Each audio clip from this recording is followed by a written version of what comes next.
మరోసారి గొప్పలు చెప్పుకున్న ఏపీ సీఎం చంద్రబాబు నాయుడు హైదరాబాద్ బిర్యానీని ప్రపంచ వ్యాప్తంగా నేనే ప్రమోట్ చేశాను. ఇతర ప్రాంతాల వాళ్ళు ఓల్డ్ సిటీ వెళ్లి షాపింగ్ చేసేలా ముత్యాలను నేనే ప్రమోట్ చేశాను. నేను చేసిన అభివృద్ధి వల్లే హైదరాబాద్ లో ముస్లింలు కోటేశ్వరులయ్యారు. ఓల్డ్ సిటీ పక్కన ఎయిర్పోర్ట్ ను నేనే కట్టాను. విజయవాడలో నిర్వహించిన మైనారిటీ సంక్షేమ దినోత్సవ సభలో మరోసారి గొప్పలు చెప్పుకున్న చంద్రబాబు నాయుడు అన్నారు. నేను ఆ రోజు హైదరాబాద్ అన్ని విధాల అభివృద్ధి చేశాను. నేను దృష్టిలో పెట్టుకున్నది ఓల్డ్ సిటీ పక్కన ఎయిర్పోర్ట్ కట్టాను. మీరు గుర్తుపెట్టుకోవాలి, నేను దూరదృష్టితో కట్టాను. అది కూడా అదే మరి ఒక ఔటర్ రింగ్ రోడ్ వేస్తే ఈరోజు మీరు చూస్తే హైదరాబాద్లో ఉండే ముస్లింస్ అంతా బ్రహ్మాండంగా కోటీశ్వరులు లక్షాధికారులు అయ్యారంటే అది ఆ రోజు నేను చేసిన పని అని చెప్పి నేను మీకు తెలియజేస్తున్నా.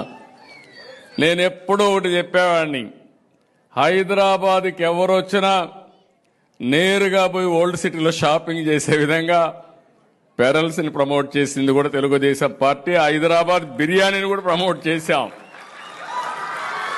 ప్రపంచం మొత్తం హైదరాబాద్ బిర్యానీ అంటే దానికి ఒక ఛామ్ క్రియేట్ చేసే పరిస్థితికి వచ్చామంటే, ఇంకొక పక్క ఆ రోజు ప్యాలెస్ ఉంటే, పలక్నమా ప్యాలెస్ ఉంటే నిజాం సంస్కృతిని కాపాడడానికి ఒక బ్రహ్మాండమైన హోటల్ పెట్టి దాన్ని కూడా పరిరక్షించామని చెప్పి కూడా నేను మీకు తెలియజేస్తాను. ఒకటి రెండు కాదు, నేను వారసత్వాన్ని కాపాడడం కోసం అన్ని విధాల ప్రయత్నం చేశాం.